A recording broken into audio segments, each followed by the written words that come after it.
5:30 and a quorum is present, so I will call this meeting, the special meeting of the Plan Commission of September 29th to order. First, we'll get some information from our technical facilitator. All right, welcome to our virtual Plan Commission meeting. We're going to cover a few basic items before beginning. If you lose connection at any point during the meeting, you can reconnect by clicking the link or calling the number in your original email. To members and city staff, members, if you are able, please activate your video and keep it on for the duration of the meeting. Staff, if you are able, please activate your video when you are speaking. Use the raise hand feature when you'd like to be recognized to speak or ask questions. Staff, click raise hand when you are asked a question. The chair will do their best to call on committee members in the order in which their hands are raised. Lowering your hand will take you out of the queue. Members of the public that have registered to speak, the name you entered in Zoom must match the name you entered in registration. You will remain muted until called upon. The clerk will tell you when your time is up. After speaking, a member of the body may ask you a question. If you need to share documentation with the commission, please send it to the email listed in today's agenda. Chair, the floor is yours. Thank you.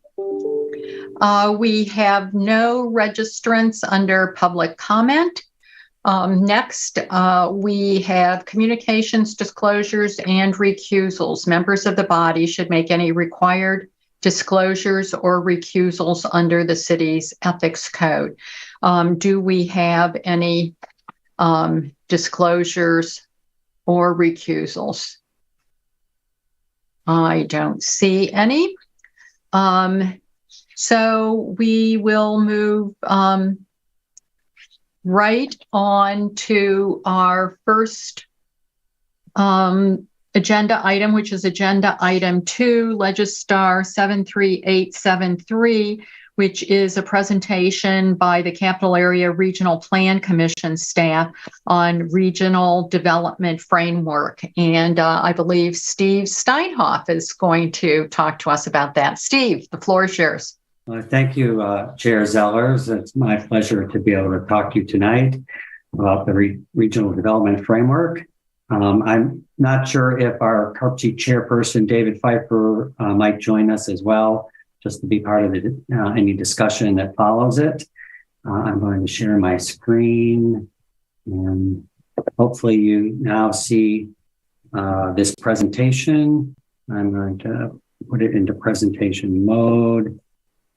Do you see just the presentation, or do you see the part with the notes section? And we see the parts with the notes.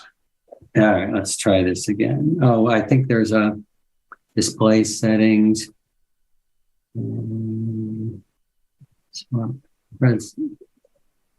Is that better? Yes. All right, excellent.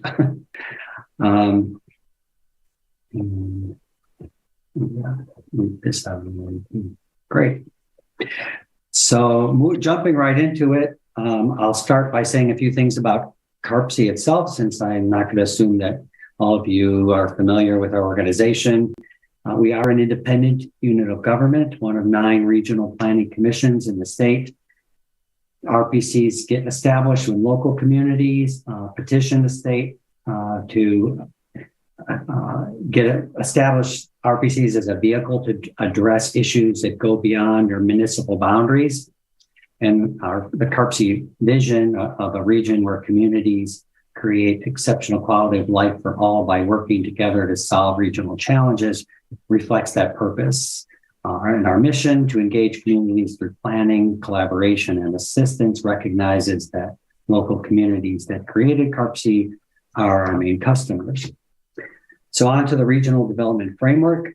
It followed and built on a regional visioning initiative called the Greater Madison Vision that CARPC facilitated from between 2016 and 2019. It brought together leaders, stakeholders, members of the public to explore possible futures, given anticipated about 200,000 more people and being added in Dane County by the year 2050. To identify shared priorities for growth. And it culminated in a regional survey taken by more than 9,000 people.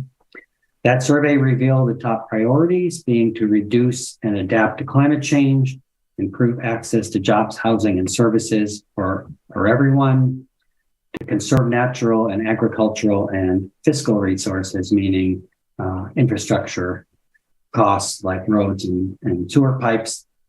And the regional development framework adopted these same high-level goals along with some more specific objectives for accomplishing that goal, and in addition to specific growth strategies for achieving those goals and objectives. The framework process then identified and worked with local communities to create a 2050 growth scenario that locates the next 30 years of additional people, households, and jobs across the region. The city of Madison was a key partner in preparing the growth scenario. For one, it funded most of the costs of the modeling software used. And second, that Madison planners built out the scenario within Madison, which was in fact a significant undertaking. So thank you, City of Madison. Now a quick run through the six primary growth strategies. The first being regional development. Strategy is to prioritize growth within already developed areas, also known as infill development. So reflecting that growth scenario we developed, this map shows in the generalized and these grayish hexagons in light gray where housing and business growth was already occurring as of mid 2020, and in the darker gray where it could occur based on that scenario over the next 30 years, to 2050. The framework's projections forecast 4 out of 10 households and 1 out of 4 new jobs to occur within already developed areas. We are tracking development as it occurs, starting from mid-2020, sort of the starting point of the growth scenario. Since then, and anticipated through the end of this year, about 2/3 of it's about 14,000 new housing units have been built or will be built within these already developed areas. You could see in the central urban area, meaning Madison and the adjacent cities and villages, almost 80% is infill. And even in outlying cities and villages, more than half is infill. Of course, there isn't much already developed area in the rural areas, so that number is low. The second strategy is to focus growth in centers and along corridors. The framework defines centers as vibrant places where people can live, work, shop, be entertained, meet, and connect with others. And they're also intended as welcoming places for all people and where they foster innovation. The corridors connect the centers and provide a variety of ways to travel, walking, biking, transit, and also have some of the same activities along them as found in the centers. This map shows where centers currently exist in the green circles and where they could exist with attention to planning and development in the blue circles. This map aligns closely with the Madison's comprehensive plan. The Metro Center of downtown Madison, serving the entire region. From there, centers scale down to regional, community, and not shown on this map, neighborhood centers serving progressively smaller areas.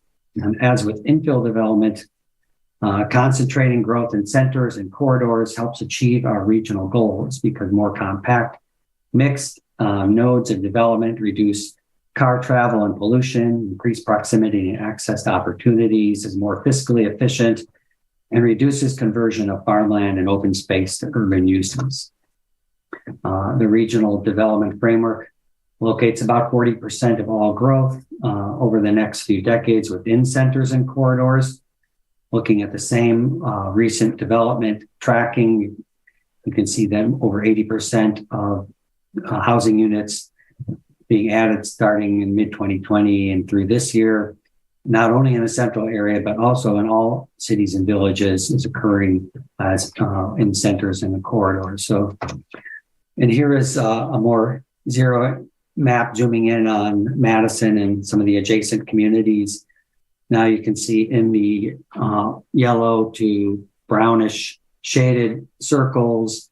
Toward the brown is more higher densities, yellow lower densities, where these housing units are occurring. And you can see that they are closely tracking to centers and corridors and in infill development areas, although you can also see that that's not exclusively the case either. And of course, you all look around the city, we all look around the city and you can see this happening, but so it may be easy to forget that this is a very significant shift in growth trends in the region over the last couple decades. And to what extent this will continue, it's of course hard to say at this point. So those are two strategies that really are highlighting the importance of infill and centers and corridors, and anticipating, maybe somewhere close to half of growth in the next 30 years occurring that way. But then that leaves the remaining portion of growth not in centers and corridors or outside of existing developed areas. So what are the strategies for dealing with that? Well, one is two strategies to deal with that are to reduce and minimize growth. And one of those categories of areas is to do so in important natural resource areas, both areas that are natural areas, as well as that are legally protected from development, as well as other important resource areas that are not protected from development that we call stewardship areas. Those two categories are shown on this map, in the dark green being the legally protected resource protection areas, such as bodies of waters, wetlands, floodplains, shoreland buffer strips, steep wooded slopes, parkland. In urbanized areas, they are known as environmental corridors. But you also find other valuable natural areas that do not get legal protection from development. Call these stewardship areas because preserving their benefits requires stewardship among communities and landowners. These include potentially restorable wetlands, which can reduce the risk of flooding and increase climate resiliency, high quality woodlands that increase carbon capture, enhance quality of life, and the 500-year flood zone, or areas with a 0.2% annual risk of flooding, but that risk is growing with climate change and the more intense, frequent storms that we are experiencing. The second strategy, focusing on minimizing development, is preservation of long-term farmland areas and coordinating urban expansion in agricultural transition areas. So in the darker green on this map are conceptually shown. This is not showing any hard boundaries. It's a conceptual map, but showing the farmland preservation areas. Those in town and county farmland preservation plans might include agricultural enterprise areas, typically characterized by large tracts of contiguous farmland or high quality soils.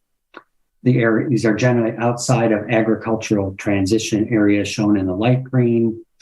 The circles around cities and villages identified for long-term expansion of urban areas.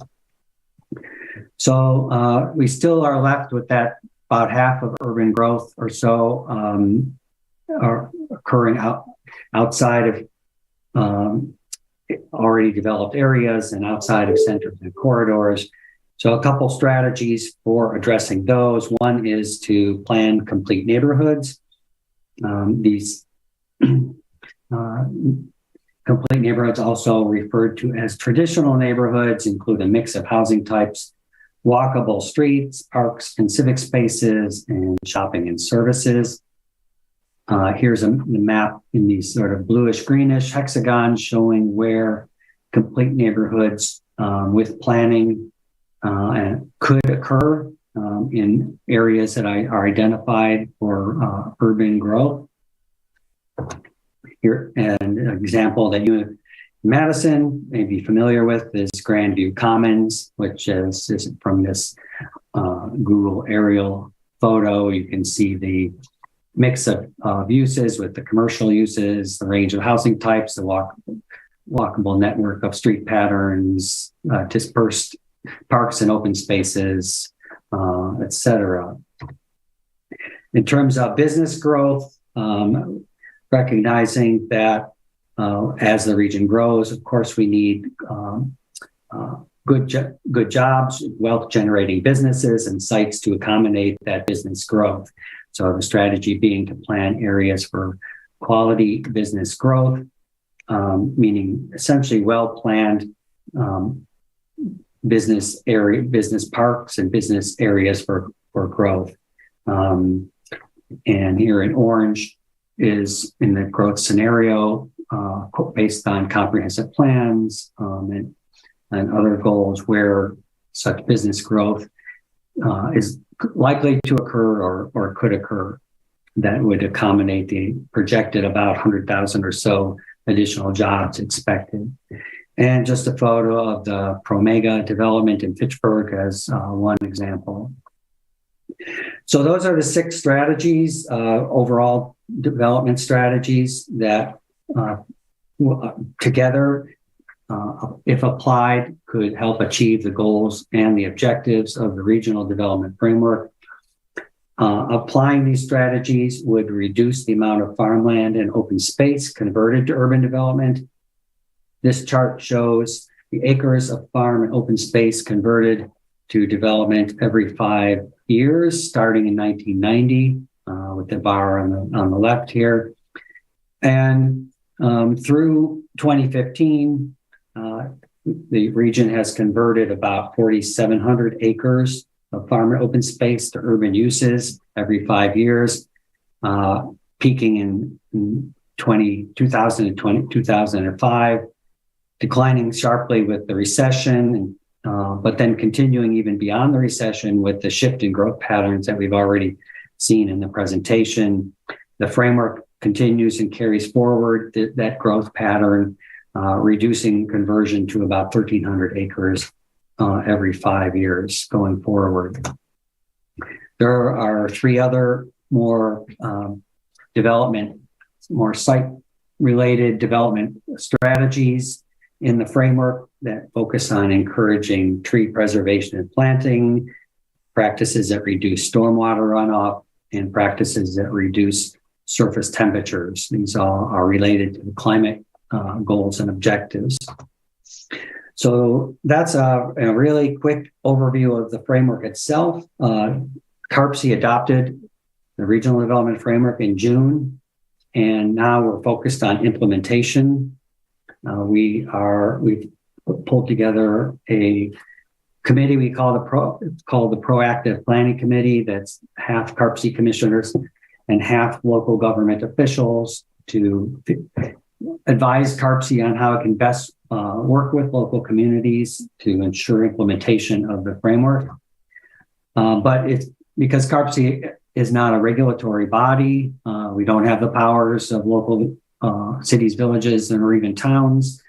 So it's really up to people like you and bodies and plan commission bodies like yours and others all throughout the region that will be the primary actors in carrying this out through updating and carrying out your comprehensive plan and your ordinances related to that, zoning, subdivision. And one way that communities like Madison can help in particular advance the framework is by planning and working cooperatively with your neighboring jurisdictions and others to coordinate growth planning, to ensure that the framework strategies are being applied, not just in Madison, which their comprehensive plan is highly consistent with the regional development framework, but with communities throughout the region as well. And here's just these slide just shows a couple of quotes from the framework itself that basically, if we're working at cross purposes with each other, it's going to make it hard to achieve shared goals. It's sort of the nutshell of it all. And of course, as you experience in most of your planning commission meetings, coordinating with the private sector are the ones that are building most of the buildings that are going up and will be going up. They play a key role as well. And CARPC can help by providing planning assistance to local communities, particularly in intergovernmental coordinated planning as a regional body. That's something that we're fairly uniquely set up to help to do. We have done that in the past. We called it more explicitly, we've called it Future Urban Development Area, or FUDA planning. It's intergovernmental planning for future growth. And we're looking at doing similar type projects in the future, but more tied to comprehensive planning and more cooperative or joint comprehensive planning. Like an example where that's being done now is the village of Wanakee and the town of Westport have one shared comprehensive plan. They have a joint planning commission. And so they really, their planning and growth planning is highly coordinated. That's fairly unique in the region, but we'd like to help foster similar efforts throughout the region as well. We also, as you can have seen in the presentation, track and report on progress towards the goals.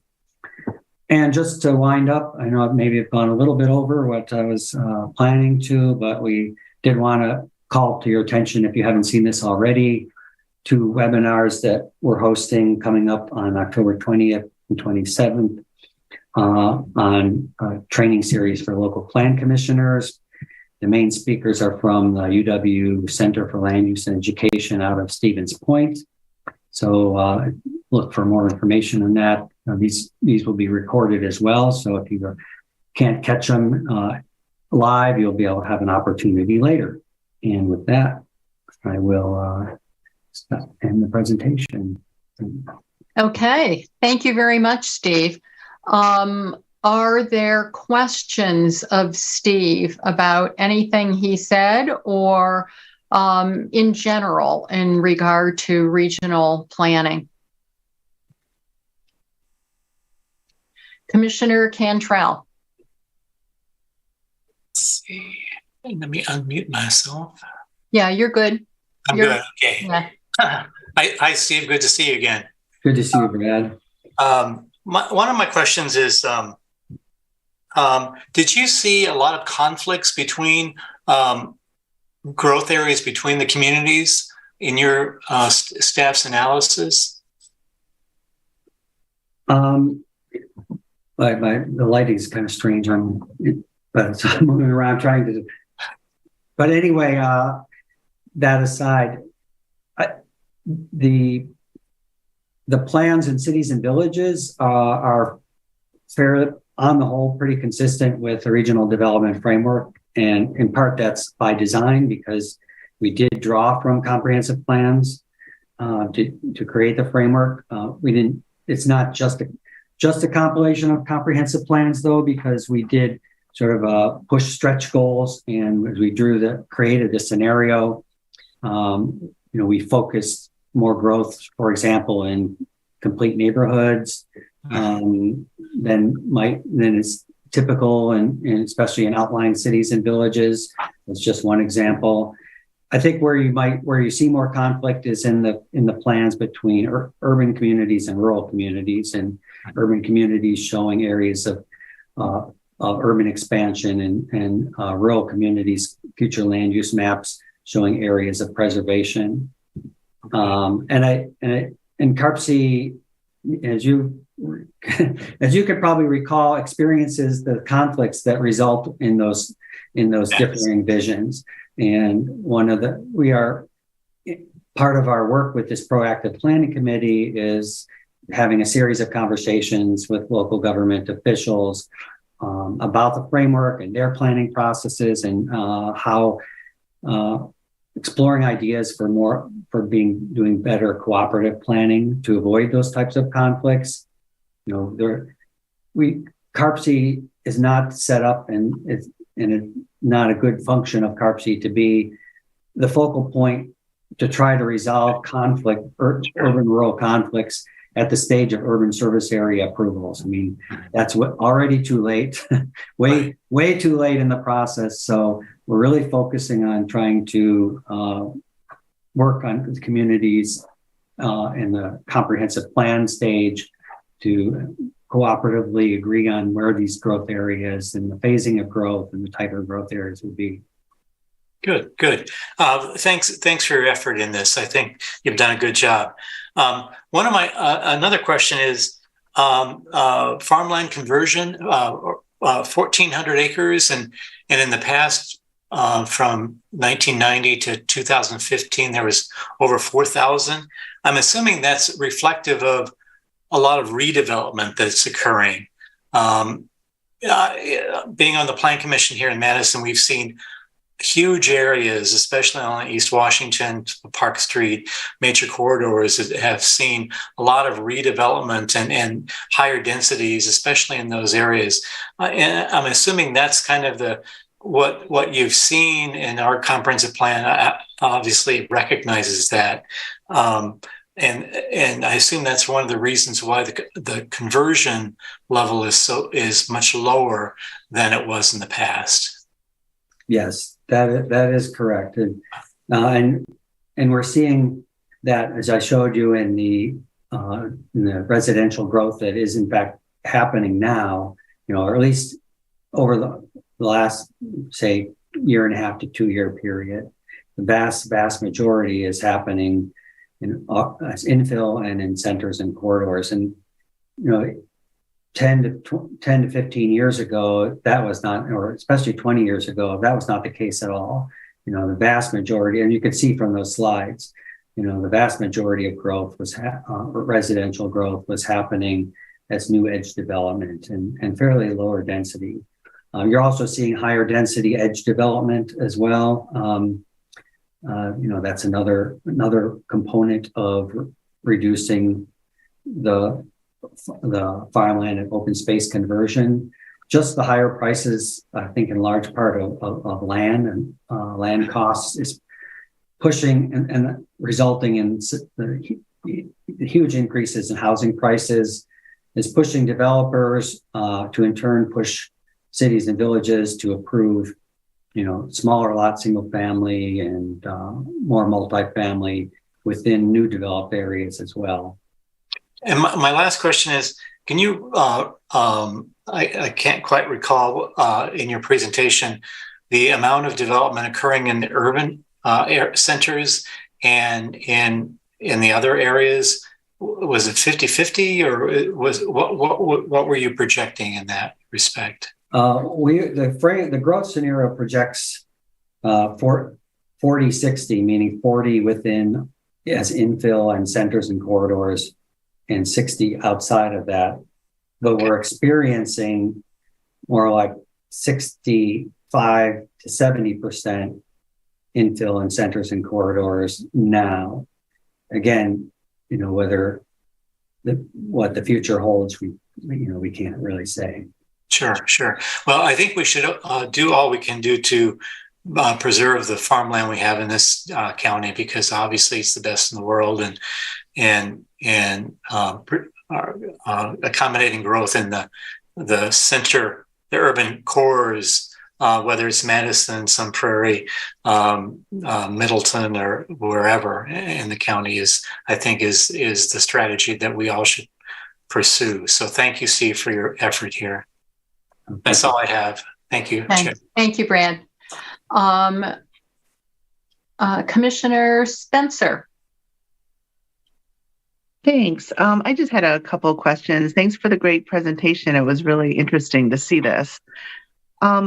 So in the survey, first question, in the survey, I saw about 9,000 participants in the survey. Was that, did that meet your expectations for participation, or did you expect more? I'm just wondering, how many people maybe you expected? Yeah. Thanks for that question. we set a sort of a stretch goal of 10,000. And honestly, we picked a number that we thought would be, exceptional to achieve. And so we set out to achieve that, and we did fall a little bit short, but we still think that 9,000 was a significant number of people responding. And we also tracked the number of people respondents by groups, by race and gender and area, location, and felt pretty good also about that the representation, the participation of the survey pretty broadly reflected the makeup of the population as well. We went to great efforts to try to achieve that, working with partners like the Urban League and others, and even going to, like, for example, the job center and getting people to fill out the surveys there. A lot of efforts to do that. Okay, good, thanks. And the second question I had, and I apologize if you explained it and I missed it, or if it was obvious, but it was about the growth model and the inputs into that. And I was sort of curious if was the growth model reflecting, I don't know how to ask this. Is the model just like, this is where growth is going to happen over the next 30 years, just based on standard inputs, or is that reflecting the preferred locations of growth in the next 30 years? Is that making sense to anybody? Yeah. No, it makes sense to me. Okay. Totally. And I would say it was reflecting the preferred areas of growth. Okay. Both from the standpoint of what's expressed as preferred areas of growth in the comprehensive plans, on their future land use maps. Mm-hmm. We work closely with planners, in each urban community, at least the ones that have planners on staff, to go over their future land use map, area by area, and get it right. But we also, as I was mentioning, we applied our own discretion as well, especially as you got, say, the second 15 years of growth. You have the first 15 years of growth is pretty much already platted. A lot of it is already platted out, and we know where it's going to occur. But when you get beyond that, there's a lot more discretion can be applied in where and how that grows. And it was really in that portion of the growth that we relied a lot on our goals and objectives and those growth strategies to sort of push the envelope. Okay. That's what I figured, but I just wanted to make sure. Thank you. I appreciate it. I know I went through all the presentation pretty speedily. So yeah. I understand. Don't expect everybody to, and I can share the presentation later. Thank you. And it would be kind of cool to see, the inputs into the model and how that came to be. We could take up a whole meeting with that. Thank you. For sure. Thank you, Commissioner Spencer. Alder Heck. Thank you. Thanks, Steve, for the presentation. Just a comment first. As you were going through your initial slides, I honestly was pretty skeptical, actually. And it's like, well, you have no power. How can you force anybody to do any of these things or follow this framework? But I think you did a good job of explaining how getting buy-in early in the process is really where the power is. And your comment about one example and saying it's too late by then was really helpful in understanding why this is beneficial. I do have a question, though. I'm thinking about the economics of particularly jobs and where you might expect commercial growth, I'll call it. Are there aspects of the framework that address things like, the competition between these municipalities for large employers. There are people are accused of poaching jobs from one community to another using TIF and using other incentives. Are there any references to that? Because housing often follows large employers to new communities. Yeah. Honestly, the framework doesn't really address that to a large degree. I think that the Madison Region Economic Partnership, MADREP, that's one of their primary charges is to get communities to think as a region and not try to poach from one another,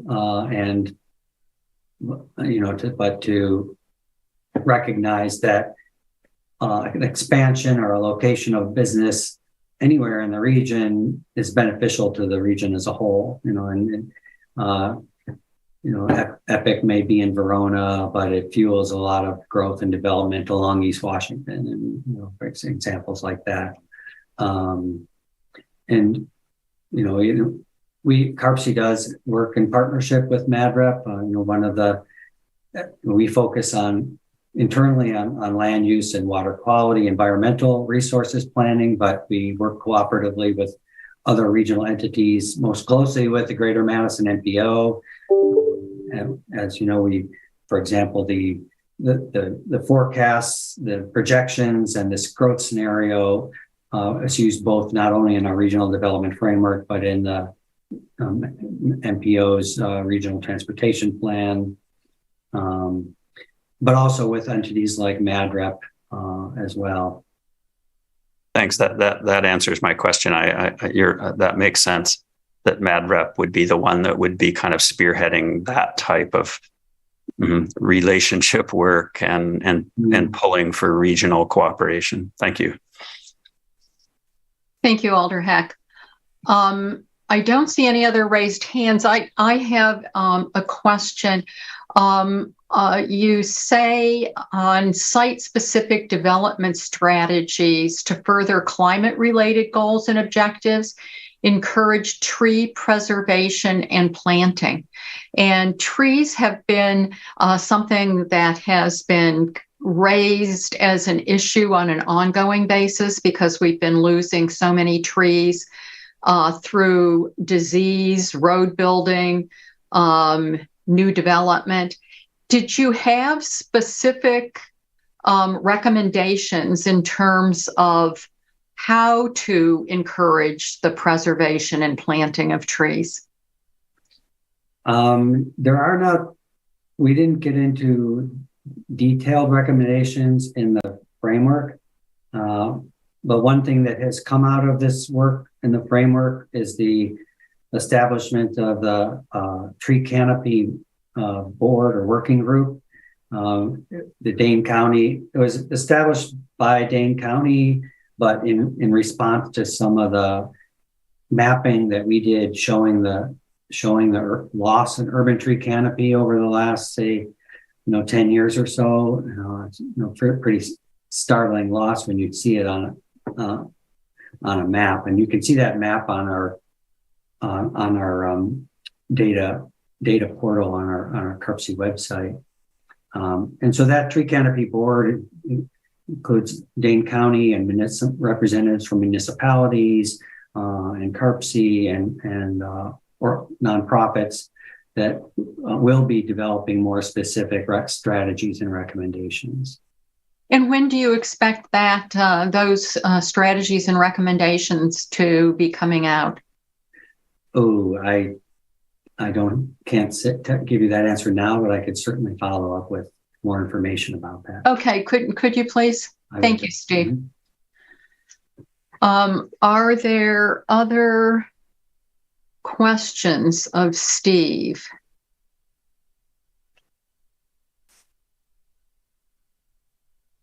Seeing none, thank you very much for being with us tonight. Really appreciate the information.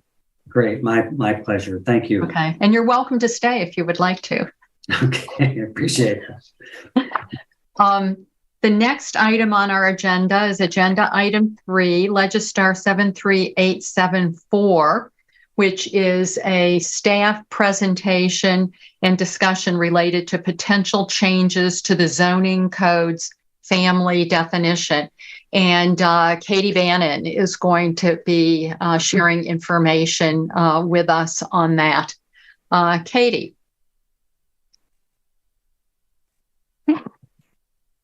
Thank you, Chair. Mm-hmm. I will be sharing a presentation here. Get that up and running.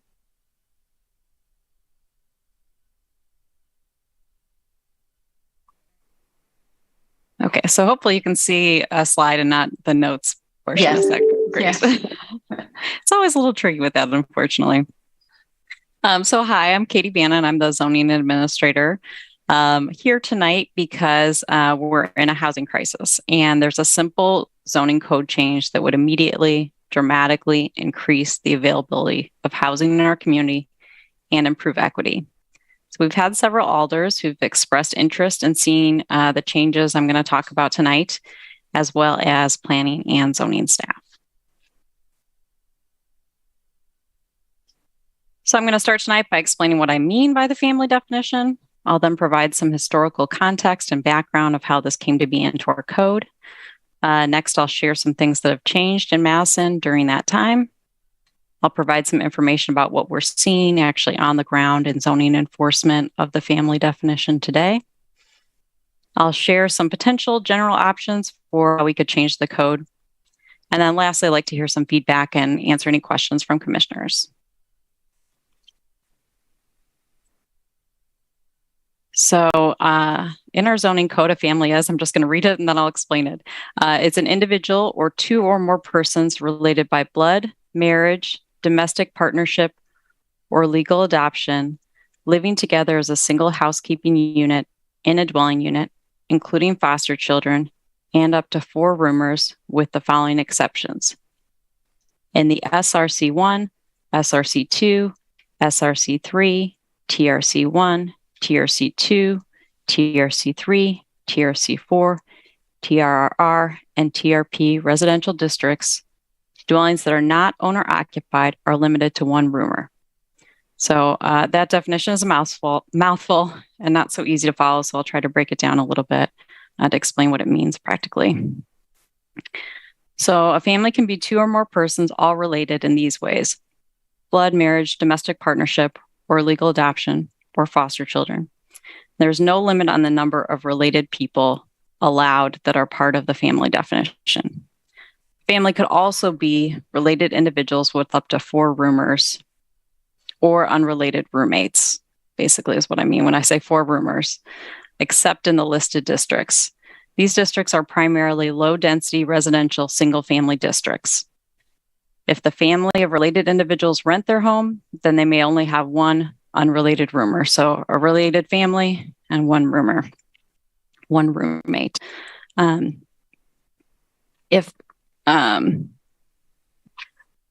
So that's where a household includes related individuals as defined by the zoning code. That's just when 1 portion at least of the household or family people are related. Or a family can be an individual and up to 4 roomers, so 5 people. Or in the listed zoning districts, again, those are primarily low-density residential single-family districts. If it's a household of renters, a family of renters, then the family can only be 1 individual and up to 1 roomer. And what that effectively means is if a housing unit is renter-occupied in the listed districts, then a maximum of 2 unrelated individuals is allowed, 2 roommates essentially. If a housing unit is owner-occupied in these districts, then a maximum of 5 unrelated individuals is allowed, or 5 roommates. In all other districts, and these are more districts that allow multifamily or mixed use, a little bit higher density, then a maximum of 5 unrelated individuals is allowed. And this is what our zoning code uses today to restrict what types of people and how many people can live together in housing in Madison. As you can see, renters are treated much differently, which we know is an equity issue. Owner occupants are more likely to be white and wealthy, which means that people of color and lower income residents are disproportionately affected by this zoning regulation, all at a time when rents are at a high. Here's just a map kind of showing the overall city boundaries, the various zoning districts within them. And zooming in a little, when we look at the zoning districts that restrict renters to two unrelated individuals, we see that 1/3 of our land area is currently limited to be rented by a maximum of two unrelated people. This doesn't even include the planned developments within Madison that are primarily single-family zoning districts, which often have the same restrictions. So a change here would have a big impact on housing availability and therefore affordability. Because today, for a group of 3 roommates, 1/3 of the city is not even available to them as a housing choice. Changing this restriction would also mean tackling one of the biggest current equity issues in zoning in Madison. This chart comes from a recent Wisconsin Policy Forum report and uses census data. We know that people of color in Madison are disproportionately renters and disproportionately lower income. Here we can see 52.7% of white households are homeowners, while 30% of Latino households are homeowners, and 15.3% of Black households are homeowners. This is obviously a substantial difference. Yet our zoning code particularly limits housing choices and housing supply for renters. So how did we get here? Well, Madison is not alone in having a family definition like this in our code. It was a common addition to zoning codes in the 1960s. The intent was to protect single-family neighborhoods from college student renter households. It was considered incompatible for 4 young men to live together in these areas when 2-parent households and their children were considered to be the most desirable occupants. It was also a 1960s conservative reaction to new household structures, young people with an interest in more communal lifestyles and different values. In Madison, we added this into our code in 1966. So you might think maybe people at that time didn't recognize the disproportionate impacts that this might have, but in fact, some did. And I'd like to share with you a quote from a dissenting opinion for the Supreme Court case where zoning laws defining families were upheld by the Supreme Court. So Justice Thurgood Marshall said, I'm going to take some water here. It is inconceivable to me that we would allow the exercise of the zoning power to burden First Amendment freedoms as by ordinances that restrict occupancy to individuals adhering to particular religious, political, or scientific beliefs. Zoning officials properly concern themselves with the uses of land, with, for example, the number and kind of dwellings to be constructed in a certain neighborhood, or the number of persons who could reside in those dwellings.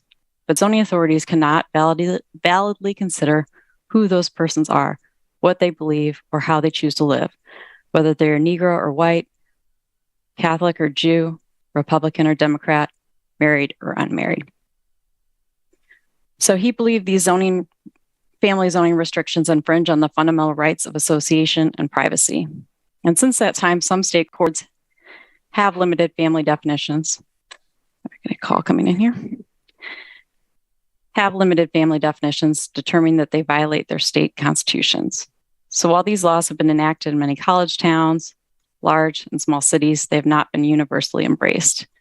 And some things have definitely changed in Madison since that time. One thing that's definitely changed is the student housing market. In the past 20 or so years, thousands of amenity-rich, student-oriented rentals have been built close to UW's campus and are continuing to be built. Obviously, this group is very well aware of this. So here's just a map showing approved multifamily projects from 2016 through August 2022. So all these on the map aren't necessarily all student-oriented, but many of them are, or they serve graduate students in some cases. So here are a few examples of those projects. Again, as you're all very well aware. On the top left is the Verve, a 144-unit apartment building between Johnson, Bassett, and Conklin. To the right is a 341-unit apartment building, which will be at 740 Regent Street. Then at the bottom is Olive, currently under construction on State Street with 386 apartments. And here are just a few that have already been completed. So the pressure of student housing needs on single-family house neighborhoods surrounding campus is much less than it once was. And at the same time, the city's population has risen more dramatically than enrollment at UW-Madison. The UW-Madison enrollment numbers here include full-time, part-time, undergraduate, and graduate students. And while we know not all students live within city limits, UW enrollment as a percentage of our population has declined. And the complaints we receive about the family definition and zoning occupancy bear this out. So while there's a small concentration you'll see here near campus, the complaints are pretty geographically dispersed. We receive about 20 complaints per year. Some are definitely about students, but others are openly racist. Others use more what I would say is coded racist language. We hear things like, these people don't belong here. I don't think these people are related. This household looks different and they shouldn't be allowed to live here. They don't belong here. We get complaints about immigrants, people of color, young professionals living together, unmarried couples, and single parents with roommates. We receive complaints about multi-generational households and households with adult children in their cars. We know we have a lot of work to do on racial equity in Madison, and the family definition is not helping. We see again and again that neighbors weaponize the family definition against their neighbors. And sometimes there's creepy behavior with these complaints. We had a neighbor this year documenting every single license plate for people who parked their cars and went into a residence. And this person was also keeping track of how often each boyfriend stayed overnight. We had another complainant this year who reported a group of young women living together. We explained we were having trouble reaching anyone in the house. The complainant shared that the residents are gone at their jobs all day, every day. We asked if there were any particular issues we could address. And the complainant said, no, their behavior is fine. The property was kept up. He was just worried that student renters would come into the neighborhood if these residents were allowed to stay. Zoning inspectors are having to ask people to explain how they're related to each other or their nature of the relationships between adults. Are you married? Are you in a domestic partnership? Can we see proof? And whose children are related to who? Literally, we sometimes have to create family trees to determine if everyone's related to each other and can keep their housing. What we found is that relationships are extremely challenging to prove. So we rely on people trusting us and answering questions honestly, even though we know that their honesty may cost them their housing. And we rely on people not contesting our order. As a result, households with less knowledge or power are more likely to lose their housing. For example, residents who are undocumented, or residents who don't have a family member who's an attorney who can represent them to fight us. So what can we do instead? We can change our zoning code to base a minimum occupancy on a number of people per bedroom or a number of people per square foot. We can allow a more reasonable number of people than 2. We can set a maximum number of adults while still allowing an unlimited number of dependents that could cover children and adult children that are still dependents. We can set standards that are not based on relationships to one another, that don't discriminate against different types of families. And we can set standards that are the same, whether residents are renters or owners. So I've heard a couple of concerns that I can address up front. And one is, are we putting residents in unsafe living conditions if we change this zoning regulation? The answer is no. The family definition was an attempt to prevent negative impacts from student renter residents, not to protect residents from unsafe living conditions. We already have safety limits in place in our building code that address the number of people that can safely live in a space based on square footage and interior floor plan. And we also have standards where we can help if there are property maintenance concerns. The standard here is that there should be not less than 150 square feet of floor area for the first occupant, and at least 100 additional square feet of floor area for each additional occupant. The space used as a laundry, workshop, furnace room, bathroom, storage room, closets, and common hall shall not be included as part of the space required. The zoning code restriction is really about impacts of neighbors on other neighbors. So if we still want to have a zoning standard, it should be a standard that reasonably looks at those impacts. As our zoning code stands today, what we have found is that some landlords actually use the occupancy limits to prevent renters from complaining about unsafe living conditions. Landlords know that if renters complain about living conditions, the renters can lose their housing. A building inspection staff member shared that her previous landlord used the fact that they were over the occupancy limit to keep them from complaining about the condition within their house, which was terrible. But she stayed because that was what they could afford at the time. Our housing inspection supervisor, who regularly deals with rental housing complaints, shared with me that this is common. So our family definition does not serve to keep people safe in their housing. Another question could be, well, if we change or remove this, what about the impacts that the family definition attempts to address? What about that rowdy group of students? What about that rental housing where the lawn's never mowed? To that, I would say we should deal with the actual issues with neighbors if they occur. Because today we're using a very blunt tool and using the family definition. It's discriminatory towards renters, assuming certain negative characteristics about them. And it assumes negative things about non-nuclear families. Again, this was known at the time. Here's another quote from the dissenting opinion of Justice Marshall in that 1974 Supreme Court case where the family definition was upheld. Again, this is the dissenting opinion. But I think it clear that the means chosen to accomplish these purposes are both over-inclusive and under-inclusive, and that the assertive goals could be as effectively achieved by means of an ordinance that did not discriminate on the basis of constitutionally protected choices of lifestyle. So why use a sledgehammer when we can use a tweezer to deal with actual issues with residents if they occur? We have code that handles junk, trash, and debris, loud parties, cars parked in inappropriate locations, and properties aren't maintained. The family definition doesn't even limit number of cars. Families of related people today, especially ones with teenagers, are just as likely as a group of unrelated persons to have numerous vehicles parked outside their house. And college students are more likely to rely on transit, walking, or bicycles for transportation. We should look at the conduct of people rather than whether they're wealthy enough to own a single family house in Madison. Family definition does not accomplish the goal of controlling impacts. Instead, it discriminates and makes housing more expensive. So why change the family definition? First, equity. You've already heard how renters are treated differently. People of color are disproportionately renters, and we often receive complaints from residents because of neighbors, race, and ethnicity. Also, lower income residents are more likely to be renters, and limiting the number of roommates so significantly has a significant impact on affordability because there are fewer people to split the rent. Next, we can increase housing supply and choice by making a change. A household of 3 unrelated roommates cannot live in 1/3 of our land area. That's a very inefficient use of land. Large 3- and 4-bedroom houses commonly built today are limited to 2 unrelated adults if they rent. Many households today are not the traditional family that our zoning code continues to prioritize and benefit. It affects students, including lower income students, graduate students, students with children who are trying to afford living here while getting an education.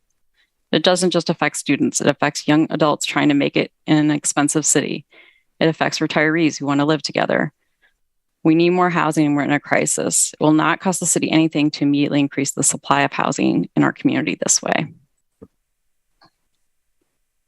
Lastly, and there's no way to quantify this or put it on a map, but enforcing the family definition today doesn't feel right. It doesn't feel ethical. It's the kind of thing that keeps zoning staff up at night, that their job includes forcing people to lose their homes, not because it's unsafe or because it's not zoned to allow housing, but because their household, their family doesn't conform to an ideal of people who were in power in the 1960s. It's the only ordinance I'm aware of where we force residents out of their housing this way. It's completely counter to the City of Madison's mission and values that we look to as city employees. When I started this job in December 2021, I asked zoning staff what in the zoning code that they would like to see change, and this is the number one thing that came up from everyone. I believe in zoning, it's what I do every day, but I don't think we should continue something that has such negative impacts. So with that, I'd like to move on to hearing from the Plan Commission. I have a couple questions to get us started. So do you have thoughts or concerns about eliminating the family definition? If the safety limits in place today are not sufficient, Should we have a zoning occupancy limit? And if so, do you think people per bedroom or an absolute number of adults, combination of the two is the best approach, or something else I haven't thought of? And these are just a couple questions to get started. So I'm happy to answer anything else I can. Okay, thank you very much, Katie. Let's ask questions first, and comments at the same time is fine. Commissioner Shepherd. Hi, Katie. I just wondering. Katie, could you take down your screen share so people can more readily see each other? Thanks. Thank you.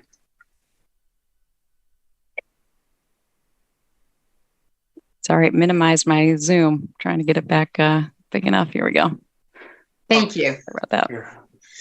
It's just a quick question. Have you seen other cities that have had this same problem, and what solutions have they put forward? Yeah, so it's varied. There's certainly plenty of cities that do still have this in place. And I think, as I mentioned, there's some state courts that have stepped in and said that this is not within what their state constitution will allow. We are, I would say, pretty unusual as I looked at various zoning codes throughout the country in that our number is very low. To have 2 unrelated adults is very low nationally, and that we treat renters and homeowners differently. I'm not sure if I have to think about if I found anywhere else that had that, but it's extremely unusual. Okay, thank you. Alder Heck. Thank you. And thanks, Katie, for the presentation. As one of the alders who's kind of been working with staff and pushing staff to tackle this, I'm obviously very supportive. But I guess I lean more towards a square footage type zoning code definition or whatever it would be, rather than the number of adults, because I just think there are too many multi-generational and non-traditional families that would still be impacted potentially if we did limit the number of adults, unless there was a liberal definition, a liberal threshold or something for that.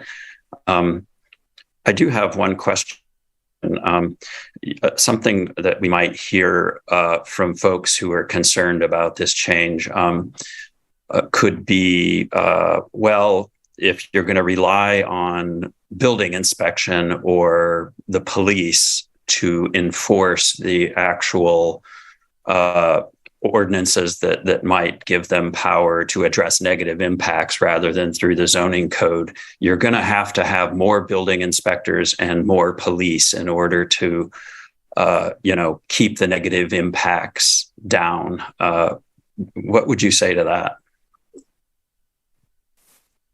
Well, I can't really speak on the police side as far as how much of an increase like police runs for disturbing the peace they would have.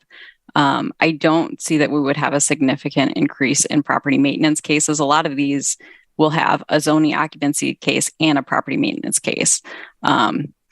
So I don't see there being a huge increase in building code or property maintenance inspections. And I will say even 2 college students can have a giant party and disturb the peace. It's usually not going to be 5 college students that are causing that level of noise disturbance, in my experience.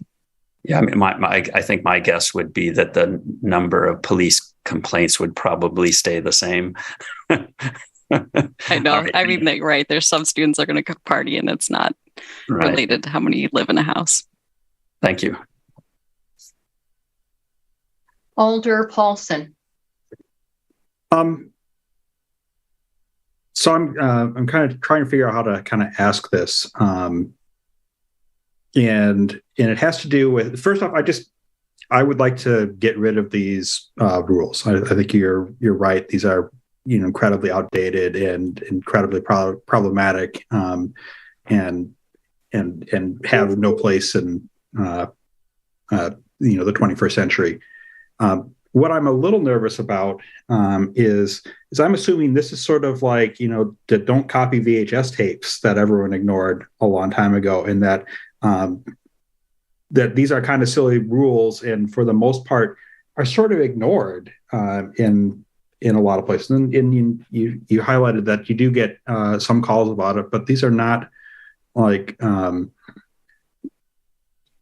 gigantic numbers of calls. And I just looked at, I hope the statute of limitations of violating this ordinance are well past. I just looked at the place I lived in college when we had considerably more than 2 unrelated adults in one place. And it hasn't changed ownership from the LLC that owned it 25 years ago. So I'm assuming it's still, unrelated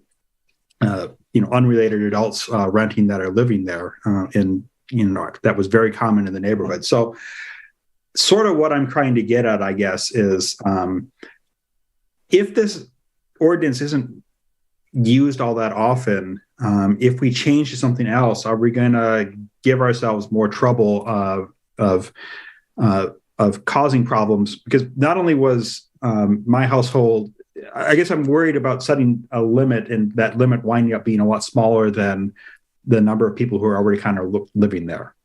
And are we going to disrupt more things?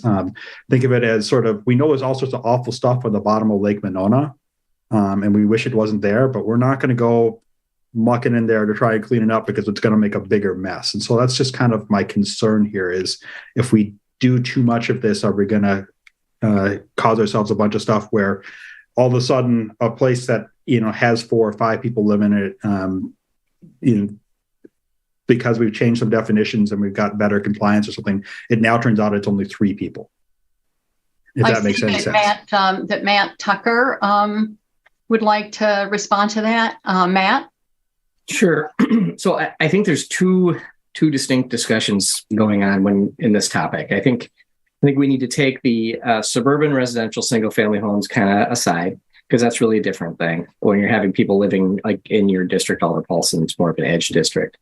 And then talk just a little bit about the history of what's been happening kind of down and around campus, which has been for decades. The city has been doing things like creating zoning districts with restrictive occupancy rules, rezoning property, downzoning property to lower the numbers of unrelated individuals that can live in those neighborhoods for the purpose of pushing back against the incursion of student housing into those areas. Okay, so really there's 2 very distinct separate conversations: student housing and kind of like group people living together, if you can think of it that way. Mm-hmm. What we have is a history of grandfathered in, overoccupied structures. These are legal non-conforming occupancies.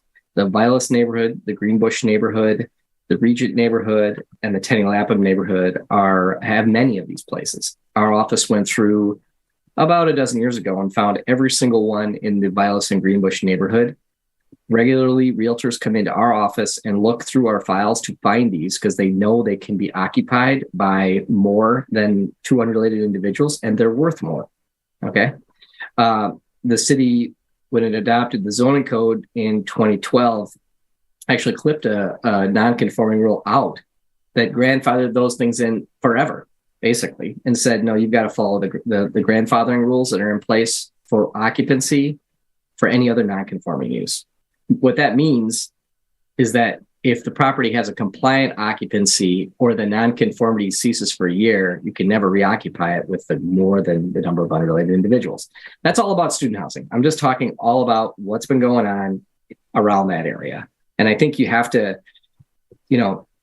take that piece, but you also have to take the fact that a significant amount of housing has been built north of Regent Street, not just the high rises, that whole area between the railroad tracks and the power plant, Regent Street, go through there. It's amazing, the transformation that's occurred there from the late 80s until probably the mid 2000s. And then all the new stuff you're seeing down in proximate location, that map of 2016 barely represents what we've seen. It's a significant change. Many of those areas north of Regent, in around campus, have the 5 unrelated rule. The question is whether or not it's even appropriate to have the 2 unrelated rule in those neighborhoods south, because they're transforming so much. They're turning into young professional neighborhoods, not so much student housing neighborhoods. Some of the football around the football stadium, there's some of that still, but that's the trend I think that we're seeing. I'm not sure if that answered your question. But Well, can I answer as well here? Sure. Go ahead, Katie. So I would say, Alder Paulson, I do think there are some people that are doing this and today are getting by that we don't hear about. I've heard from, I mentioned a couple staff members, like that is not an uncommon thing to move here and be in a household of three. But these people are vulnerable. It really depends on their neighbors liking them and not knowing the code, or they lose their housing. And we do have neighbors that know this, that are hawks on it, that are like their own neighborhood police about it, and really weaponize this against their neighbors. So it's really just a matter of some households getting lucky, and I don't think that's how it should be. Did that answer your question, Alder Paulson? I think so. The places I lived were in fact south of Regent in the Violas neighborhood, and I do completely understand that, given all the new construction, that there's been a lot of change in Violas and Tenny Lapham as folks have moved closer into campus, and I know that there's been some transition. So I'm still supportive of this broadly. I guess I'd still like to get a little better sense of how much impact landlords pay attention to these rules and have been violating it kind of knowingly now, or violating unknowingly, and if that kicks off any new problems, right? I don't know if that makes sense, right? Or the one thing where you weren't allowed to do it. How many people are doing it anyway and just aren't getting weaponized against it? And what enforcement do we have for that? I don't think it's widespread, but I guess we wouldn't necessarily know. Matt? One other thing that we've noticed is that property management companies have taken over a lot of the individual mom and pop rental management of property. And many of the property management companies want to stay in the good graces of the city. We know these people. We know them very well. I've been here with the city for about 18 years, and I've seen the relationship change where we used to have fights over occupancy, and we don't really have those much anymore with properties that are managed by larger property management company. I'm not going to name them, but there's just not the fight anymore, and we're not seeing illegal over occupancy in those types of situations. I just think it's just not something they want to do anymore. As Katie mentioned, though, we do see, that in other circumstances, individual rental properties, maybe not student rental properties, those types of situations. Thank you, Matt. Did you have any follow-ups, Alder Paulson?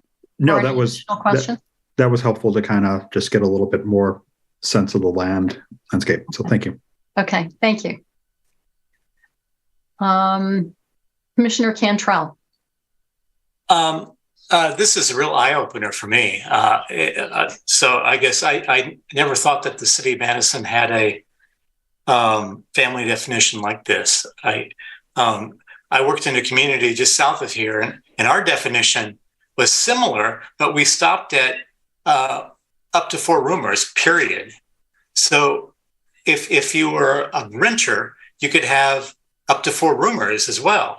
So you could have 5 people. So I guess I guess I'm very supportive of changing this for the city. I think that this is a nightmare for city staff too, trying to administer this and trying to determine what complaints are, valid complaints. And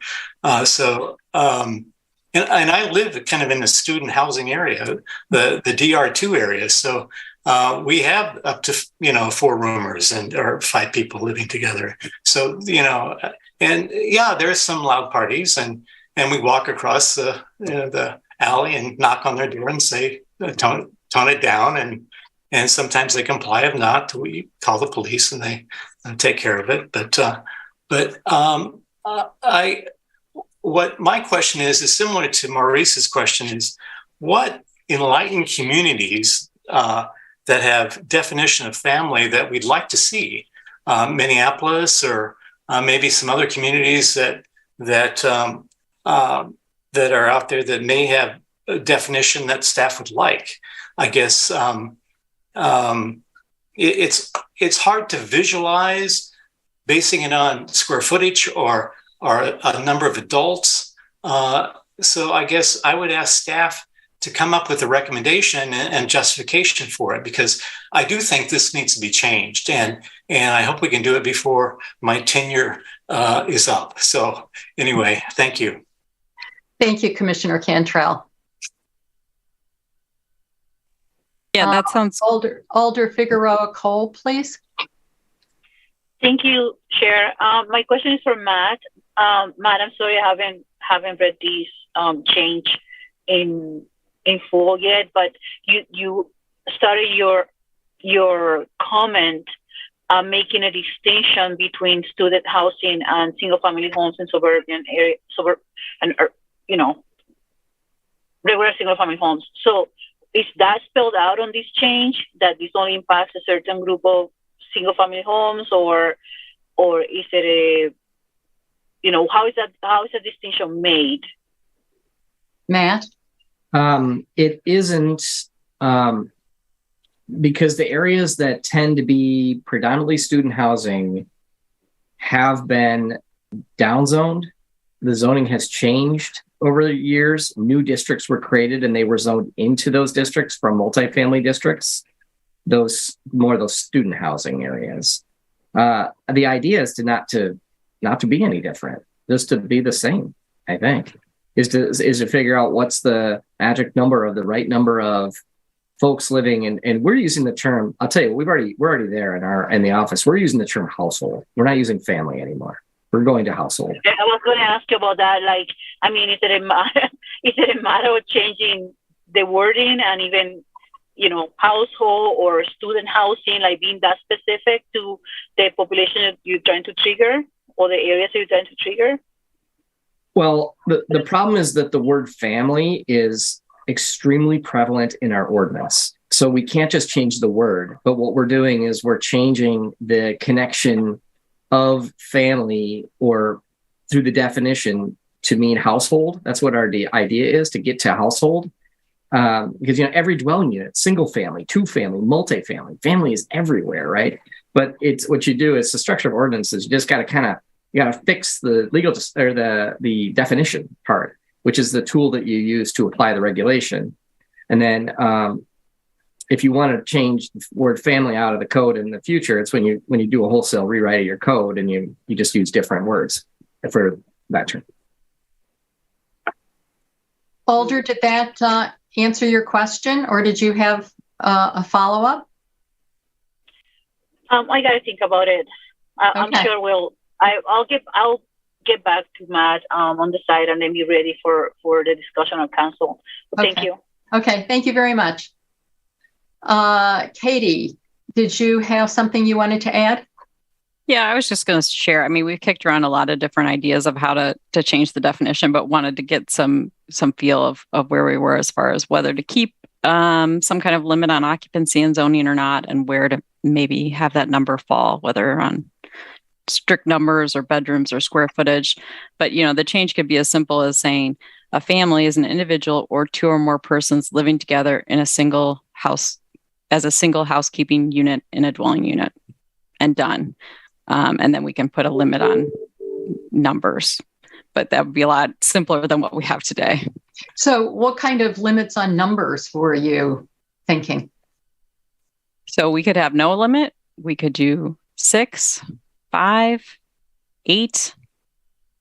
You didn't have anything like by square foot or by bedrooms that you were thinking of?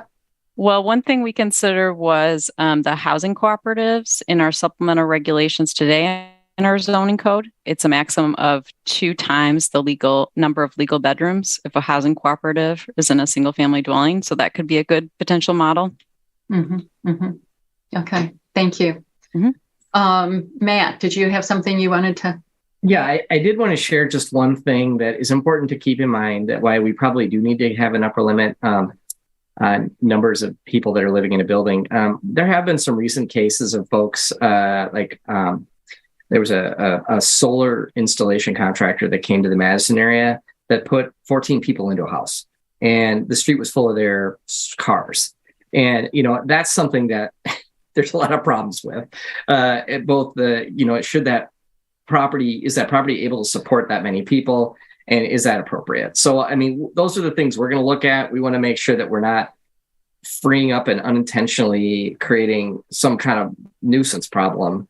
So that it's going to take some study, and we're already kind of digging into it and starting to get ideas, but we don't know everything. That's why we like to hear what you think. We don't expect you to know everything either, but it's one of these things where, I think feedback from alders and types of things they are concerned about us being sure that we can mitigate impacts are going to influence what the ultimate number ends up being, or how the words end up in shape. Thank you. Alder Paulson. Alder Cole, Figueroa Cole has her hand up as well. I call on members of the Plan Commission first. Okay. But all right. We will definitely get to her. Thank you. Okay.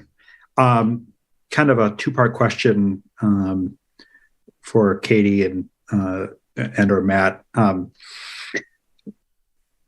Do we know kind of what, if we said 6 is the number, do we have any sense for what that actually cuts off? Like how many households actually are bigger than 6, and we use the unrelated adults, or we'll use the adults in the household for that, because I'm sure that there's households with 3 sets of triplets and crazy number of kids.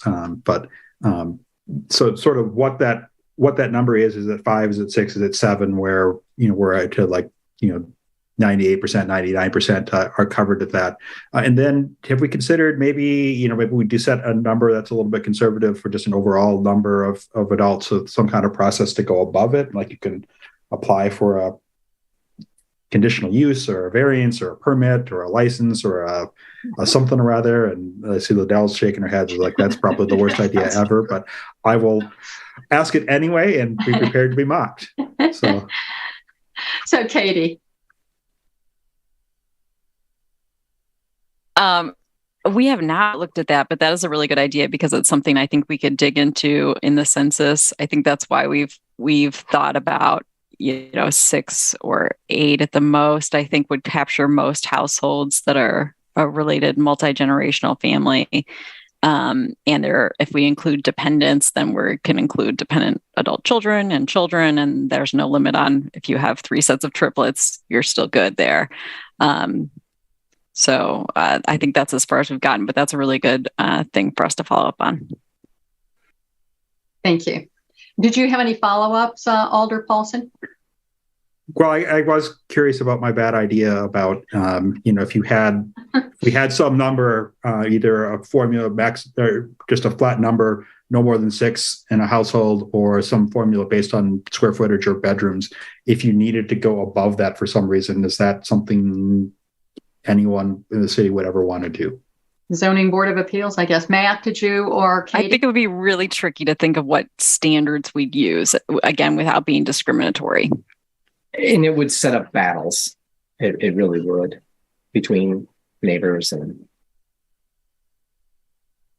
Okay, thank you. Thank you, Alder Paulson. Any additional questions? No? Okay. Alder Heck. Thank you.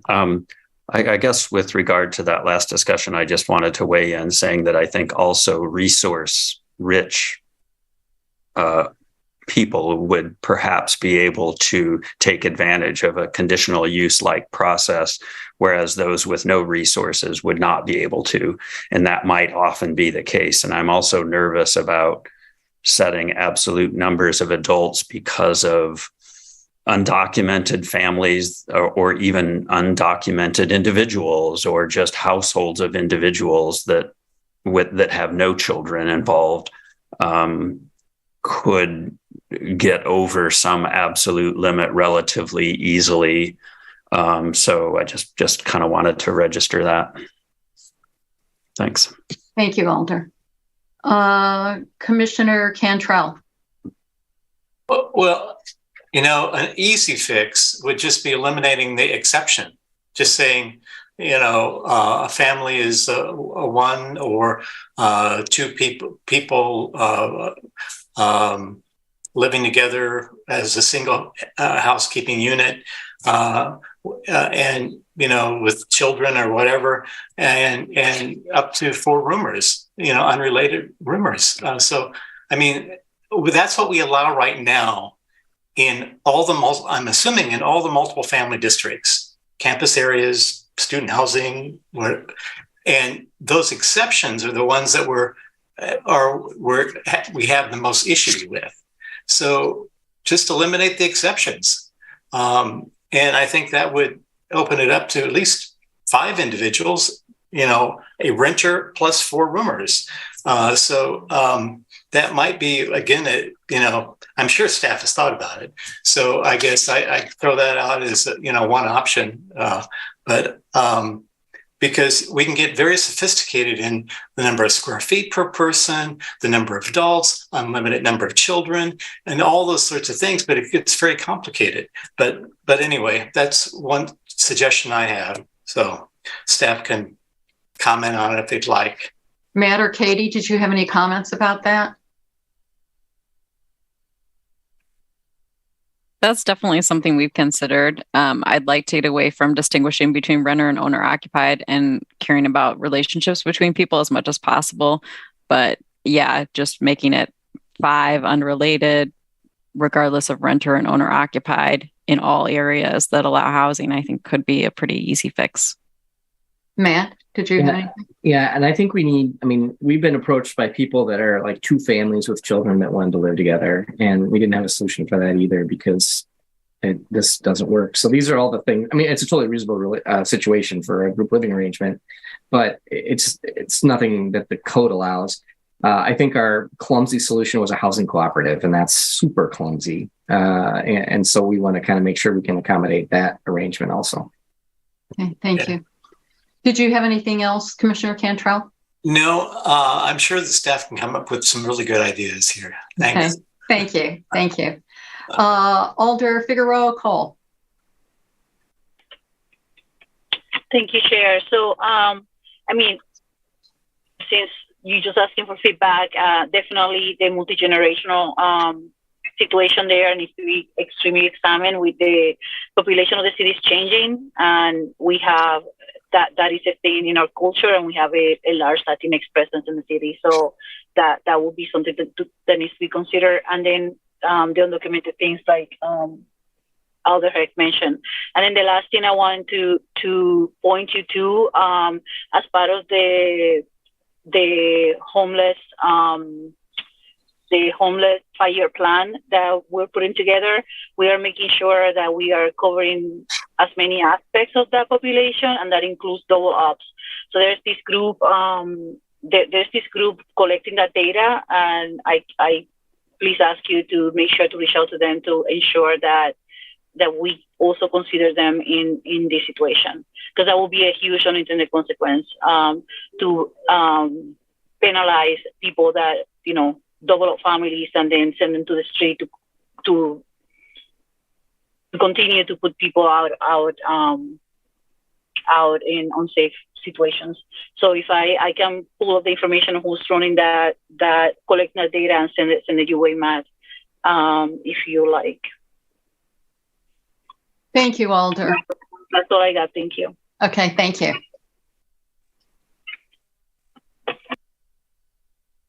Alder Paulson. A question and then a kind of a comment.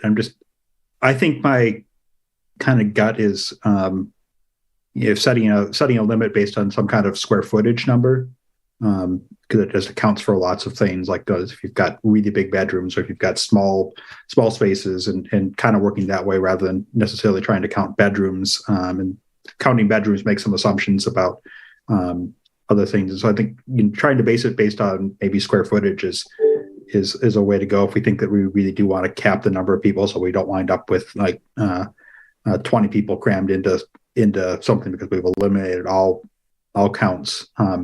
My question is if there's anything in any guidelines and building codes or safety codes or fire codes or healthy interior codes or anything that kind of says, here's roughly the number of square footage that you should have per resident, or anything that we can fine to look at that. Right? I think there's a study, and maybe the UW uses kind of like 150 square foot for an office, and like something. If there's any numbers out there that we could look at to maybe pull in, I have no idea if such a number exists. Katie or Matt? We do have the 150 square foot for the first person and 100 thereafter. We almost never bump up against that because that allows a lot of people to live together in a space. I'll just tell you, like, just take your 2,000 square foot house and think about it. I mean, it's a big number. Even in some of the more higher occupied, like 2-bedroom apartment sizes, you can get a lot of people into that space according to that limit. We almost never have run into that from a code enforcement perspective in the building code. I'm not familiar with any lifestyle or sort of softer science study in regard to that. If there's such a thing out there, we can look. Okay. Should we pop that number down, that 150 and 100 square foot? Is that, or make that number bigger, 250, or should we just stick to bedrooms? So we talked to the staff that work in that world, and they really didn't feel like there was any reason to manipulate that. One of the things, because we're kind of got a lot going on that tangent a little bit, that we have had quite good experience with, I'll say, is the short-term rental, like the Airbnb rules that we have, which are basically 2 people per bedroom, and a bedroom is a very well-defined thing. It does make assumptions about things, but it is a very well-defined thing. 2 people per bedroom plus all dependents or children under 12 or whatever the number was, don't count. And we have had very few problems with short-term rental since we instituted that number. There's always a great concern about 15-person short-term rentals and how negatively they'd impact places, and we really haven't found that to be the case in a couple of years we've been doing this. Then again, we have been doing it coming out of COVID, so we haven't had a real test on it. But people are coming here and they are using short-term rentals, and we don't have a groundswell of complaints. It's something to look at. Okay, thank you. Thank you, Matt. Anything further, Alder Paulson? No, doesn't look like it. Commissioner Shepherd. I just want to voice support for Matt's Orwellian approach of, once again, changing the language to household. Family, just that concept, it implies an awful lot that the people within that space, that they have sort of intense relations beyond sharing a roof, sharing checking accounts and insurance policies, that sort of thing. A household, to me, just as a concept, just signifies that all you really share is a roof, and that's sort of it in terms of relations. So I don't think it's sort of being too cute to use something like that. I think, and I think using household couldn't be weaponized in the same way that family can. So there may be a benefit in terms of, sort of changing some of the language to something like that. So thank you. Thank you, Commissioner Shepherd. Alder Curry. Thank you, Chair, and thank you for the presentation and the conversation tonight. I think it was something Alder Paulson said that triggered a thought, but going back to the slide in terms of unintended consequences, oh my goodness, in terms of safety and people making complaints regarding the actual structure itself. Is there overlap with zoning, compliance ordinance, and then like fire code? And has staff looked at any potential? I just saw Matt shake his head now. So. No, there's not. Though, actually, the fire code stays out of the 1 and 2 family code. The 1 and 2 family code is not in their area. They might get into minimal things like fire lanes and things like that, but they're not really necessarily related to the building type.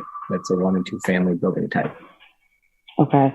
So I'm assuming then if we looked at some constraints around square footage, that could possibly be some. I guess I'm coming from my lens of at the YWCA and the shelter, kind of our occupancy maximums are set according to safety standards set by the fire inspector. And so I would also not be in support of looking at square footage. I echo what Commissioner Shepherd said about just simplifying household instead of defining family. Thank you. Okay, thank you. I had one question of Katie. You had said that there's an ordinance addressing loud parties. What did you have in mind when you said that? I was talking about the disturbing the peace, the noise ordinance. Okay. I guess, and yeah, who can consume alcohol and all that. Okay. Because I think we need to acknowledge that, as Matt had, I think, mentioned, when you do have, a number of college students, it can tend to be quite loud. And using that noise ordinance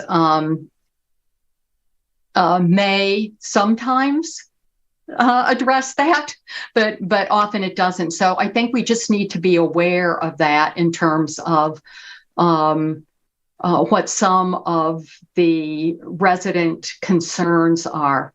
I'm definitely in favor of jettisoning the current family definition. I really think we need to make a change there.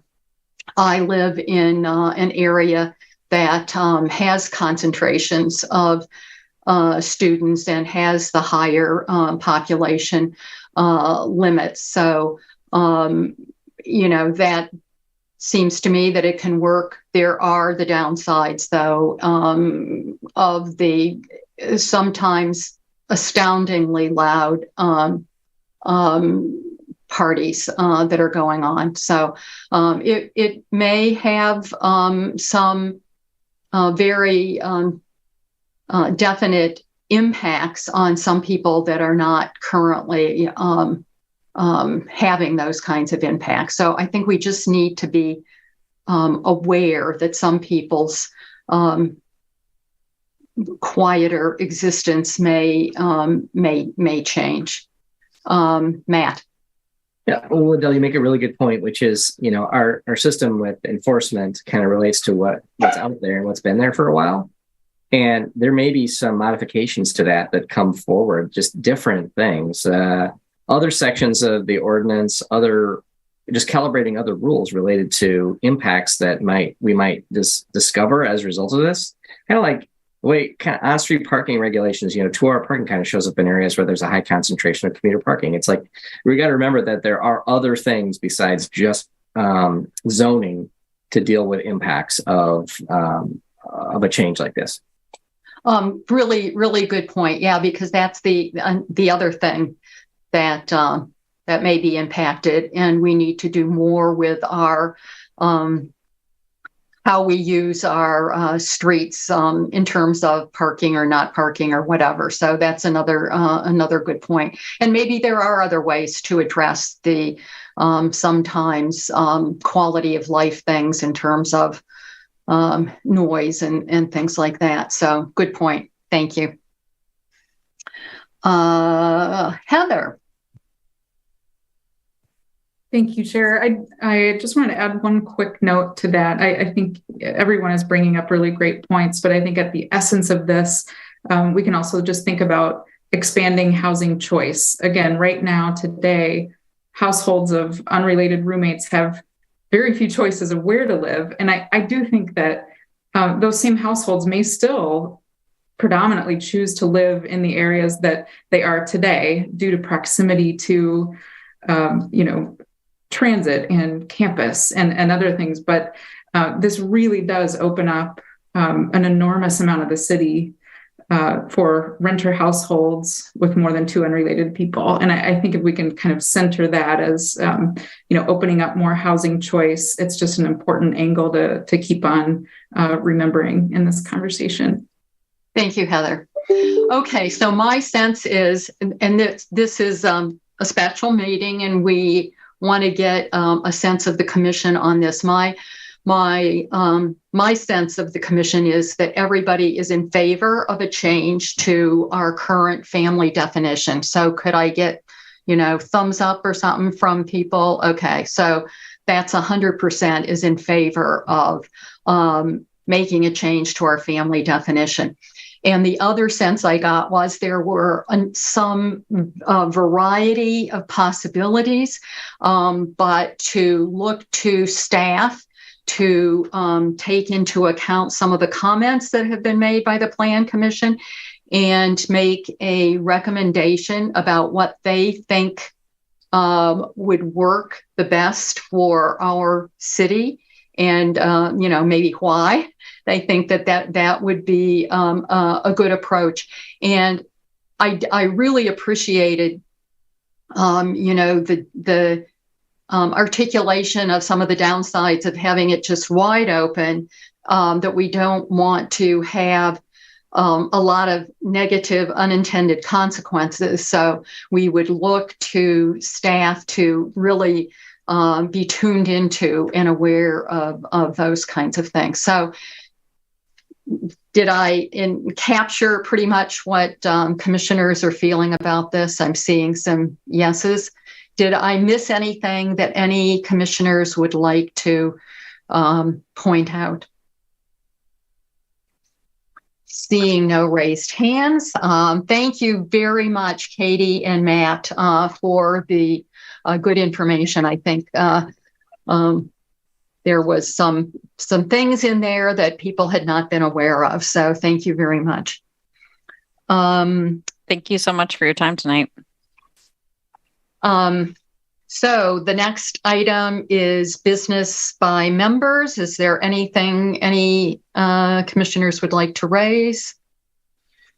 Any general announcements? Seeing none, then we're looking for a motion to adjourn. Moved by Commissioner Cantrell. Is there a second? Seconded by Commissioner Shepard. I will assume unanimous consent unless I see a raised hand to object.